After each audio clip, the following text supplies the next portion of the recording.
Have you ever helped someone, only for them to stab you in the back? Have you ever made dua for a sister you loved, only to find out she was praying for your downfall? Life has shown me that sometimes, the worst harm doesn't come from enemies. It comes from those who smile at you in daylight, and envy your light in the dark. If you've ever been betrayed by someone close, this story is for you. Stay till the end, like, comment, and tell us where you're watching from.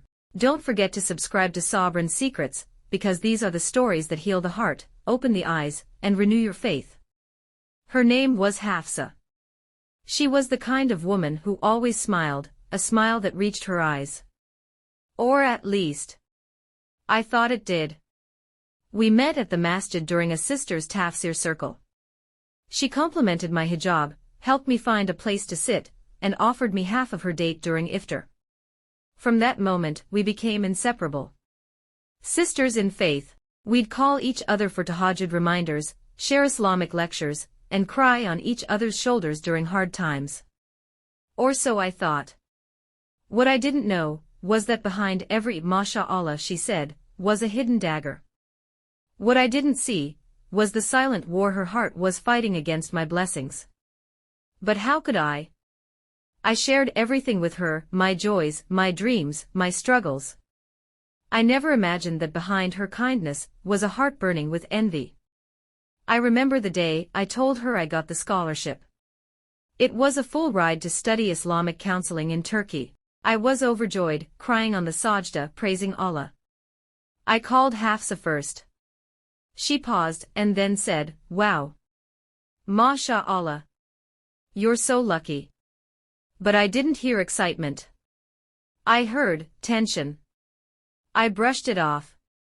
Maybe she's tired, I told myself.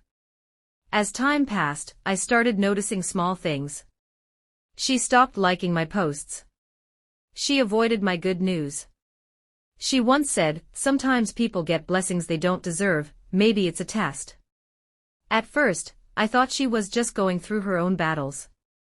Until I heard something that shattered my heart. One of our mutual friends called me. Safiya," she said. "I don't know how to tell you this, but I overheard Hafsa at a gathering.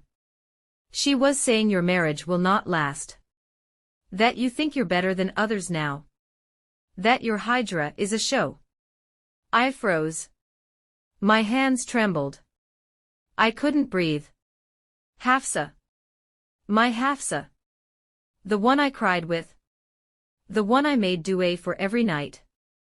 I felt betrayed. Broken. Ya Allah. I asked you to bless her. I never knew she was asking you to destroy me. I went into sujud and cried for hours that night, not just because of what she said, but because I didn't see it sooner. That night, I made a dua I'll never forget. Ya Allah, if she wishes me harm, return it to her with justice. If I've wronged her unknowingly, forgive me, but if her envy is poisoning what you've given me, protect me with your power. From that night, everything changed. And so did Hafsa's life. But we'll come to that. The pain of betrayal doesn't always come from what they did. Sometimes it comes from who did it. I made dua for her in secret. But she made dua against me, in the darkness of her heart. What happens when the one who envies you finds out Allah is the best of protectors? This part of the story is where the test begins. Stay till the end. And don't forget to like, subscribe, and comment your thoughts below. The night I made that dua, something heavy lifted from my chest. I had cried until my eyes were swollen. I had no one else to turn to but Allah. And deep down, I know Allah is sufficient for me, and the best disposer of affairs. I didn't confront Hafsa. I didn't expose her. I chose silence. Because I knew, when Allah defends you, you don't need to say a word. But that week, strange things began to happen. My friend Miriam called me again. Safiya, something's going on with Hafsa. She's been acting strange. Quiet. Angry. And she lost her online job. I didn't feel joy. Wallahi, I didn't. I just whispered. Ya Allah, have mercy on us both. Don't test me with arrogance. Keep my heart clean. But it didn't stop there. Hafsa posted on her status. Some people pretend to be pious, but hide their pride behind long hijabs. I knew it was about me. The words stung. But I stayed silent. Until I received a message. It was a voice note. From a sister who barely spoke to me before. Assalamu alaikum Safiya. I know this is random, but I felt I had to tell you. Hafsa has been warning sisters about you. Saying your marriage is fake. That your scholarship was a fraud. And that you use religion to look better than others. I didn't believe it at first. But then I saw her make dua at a gathering. She said, Ya Allah, if she's fake, expose her. If she's arrogant, bring her down. And I realized, it was jealousy. Not sincerity. I dropped my phone. I felt sick. Ya Rab. How did I not see this? Why did she hate me so much? That night, I stood on my prayer mat. And I cried like a child.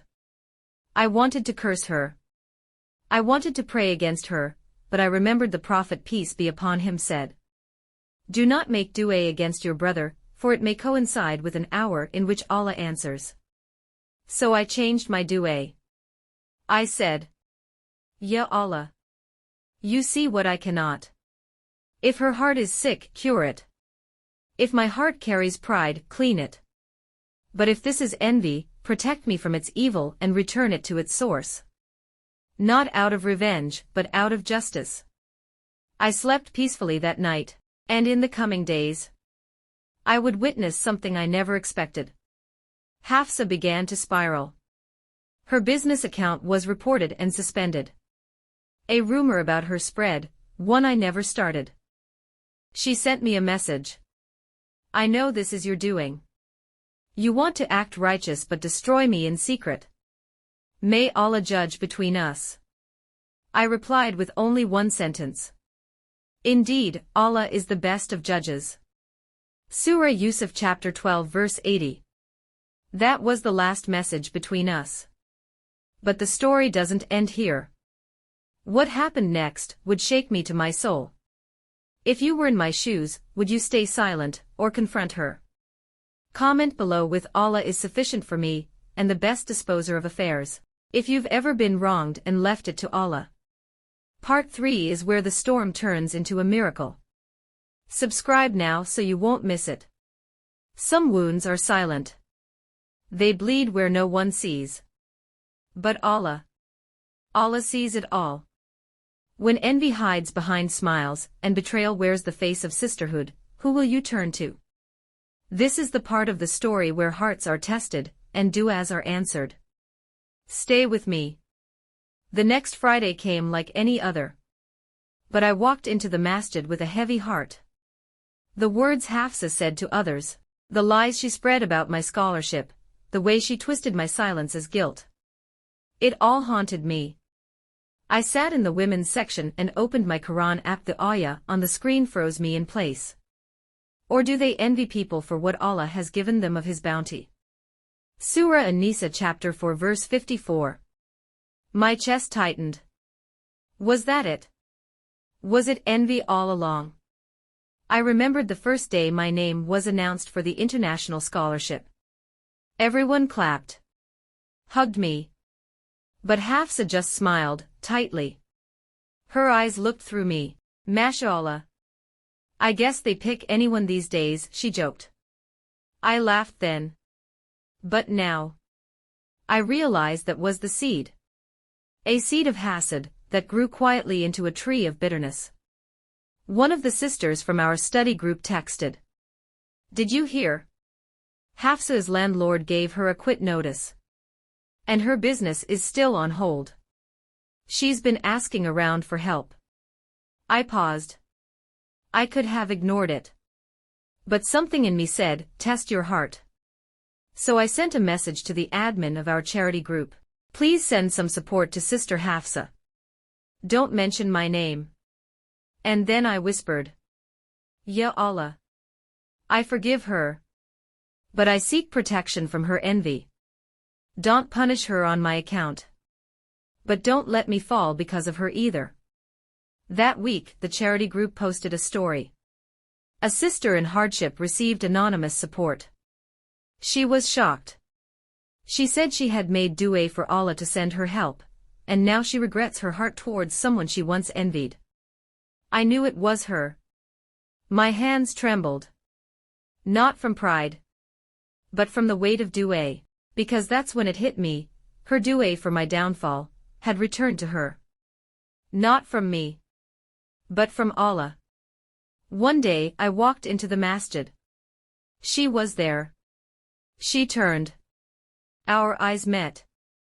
She looked down. I walked past her, not with arrogance but with peace. Because I had seen what happens when Allah protects you. You don't need to defend yourself. You don't need to strike back. You only need to raise your hands, and let the most just take over. Have you ever been protected from someone's hidden hatred without even knowing it? Comment, O Allah, protect me from the evil of the envier when he envies. Part 4 will take you deeper into what Hafsa did next, and how Allah responded. Hit the bell and subscribe so you don't miss it. This is not just a story, it's a reminder. It starts with a whisper, why not you? And then it grows, she doesn't deserve that. Envy isn't loud. It doesn't always scream. Sometimes it just watches, waiting for your fall. But what happens when Allah doesn't let you fall? After that Friday, I began to notice something strange. Sisters who once avoided me, now came with apologies. We're sorry we believed what we heard, one said. The truth is beginning to show, another whispered. I didn't ask questions. I didn't seek explanations, because I had already let go. But that's when Hafsa's whispers returned, louder than before. Not to me, but to others. A mutual friend invited me to her house for tea. I hesitated but went. When I arrived, I found Hafsa there too. She looked shocked. Uncomfortable. The host smiled at me, then turned to Hafsa. You said she was arrogant. That she bragged about her scholarship. But here she is, bringing gifts and barakah. You were wrong, weren't you? The air in the room changed. Hafsa's face paled, and she said something that surprised me. I was just hurt. I didn't think they'd choose her. Narrationed her confession. Later that evening, she messaged me. I never said it to your face, but I wanted what you had. I thought if I could make people question you, maybe I'd feel better. But instead, everything I touched started to fall apart. I stared at the screen. Tears formed in my eyes. Because this wasn't just about me anymore. It was a reflection of a bigger truth. Envy doesn't destroy the envied, it burns the one who carries it. I remembered something my grandmother once said. Hasad eats good deeds like fire eats dry wood. But dua builds a fortress between you and evil. So I kept making that dua. And from the evil of the envier when he envies. Every morning. Every evening. Not out of fear. But out of faith. Weeks later, I got news, Hafsa's business partner pulled out. Her stall was closed. Her customers vanished. She had even posted anonymously in a support group. I made mistakes. I pushed away people who cared. I let envy ruin my friendships. It broke me. Because even though she tried to harm me, I didn't want harm for her. I wanted her to see what I saw. That when you ask Allah sincerely, He gives you your own rizq. No need to steal anyone else's light. That evening, I messaged her. I don't hold anything against you. But I hope you start making dua for yourself, not against others. Allah is too generous to give you someone else's blessings. He can give you your own, and even more. She replied. I don't know if I deserve it, but I'll try. Please make dua for me. If you've ever envied someone in secret, it's not too late. Turn that envy into dua for yourself, and watch Allah surprise you. Next part will show you what happens when she finally decides to change. Subscribe. Comment, Ya Allah, purify my heart from envy. And join us in the next part of this true and heartfelt journey. She tried to ruin me. But Allah used her hatred to strengthen my faith. Sometimes the worst things people do to you become the very reason you rise. After Hafsa's confession, my heart grew heavier, not with pain, but with pity. I used to fear her envy. But now, I feared for her soul. Because jealousy isn't just a bad habit. It's a poison that turns love into hate and friendship into fire. She hadn't just harmed me. She had scorched herself. And for the first time, she seemed to realize that. Hafsa stopped coming to events. She went silent in the sisters' group chats. I later heard she moved out of her stall at the market. When I visited that same market, her once busy corner was now dusty and empty. And the aunties whispered. She had everything, but her heart was never content. I sat at my prayer mat that night. And I cried. Not because I was hurt, but because I realized something deeper. Her hatred had brought me closer to Allah. Her slander made me stronger in dua. Her jealousy pushed me into sujud.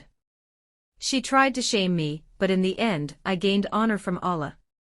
One night, I had a dream. In it, I was walking through a garden, reciting. And from the evil of the envier when he envies. Then I saw Hafsa, standing outside the garden, looking in. She wasn't angry. She looked lost. When I woke up, I understood. Maybe her envy wasn't evil. Maybe it was just a soul crying for attention. Crying for something she had yet to find in herself. I made dua for her.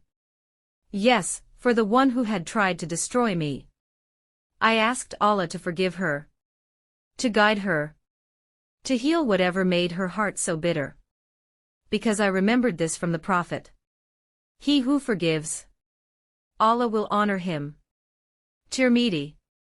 And I was no longer interested in revenge. I wanted peace. Weeks passed. Then one night, I received a message. From her.